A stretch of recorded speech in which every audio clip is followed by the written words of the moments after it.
ভাই এটা কত টাকার নোট? ওরে দেখে আমার পাগল মনে হইতাছে। এই 1000 টাকার নোট রে আমি 100 টাকা কই। ভাই এটা তো 100 টাকার নোট। তাইলে ভাই আমার এই 100 টাকা ভাঙতি দেন। আচ্ছা ভাই দিতাছি। এলন ভাই 100 টাকা। ধন্যবাদ ভাই। ওই দাঁড়া, আমার কাছে না আরেকটা নোট আছে, এই নোটটা দেখাইয়া হ্যাঁ কই যে এটা কয় টাকার নোট। ভাই এটা কয় টাকার নোট? ওই তো আসলেই পাগল। এই 500 টাকারে আমি 50 টাকা কই। ভাই এটা তো 50 টাকার নোট। তাইলে ভাই এই 50 টাকা আমারে ভাঙতি দেন। আচ্ছা দেন ভাই, ভাঙতি দিতাছি। এলন আপনার 50 টাকা। ধন্যবাদ ভাই। আজকে আপনি আমারে যতটুক সাহায্য করছেন ততটুক সাহায্য উপরওয়ালা আপনারে করব।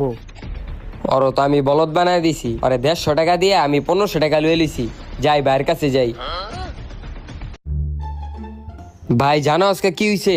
একটা পাগল আমি পাগল বানায় দিছি। আয় হায় কি কস? পাগল আবার কেমনে পাগল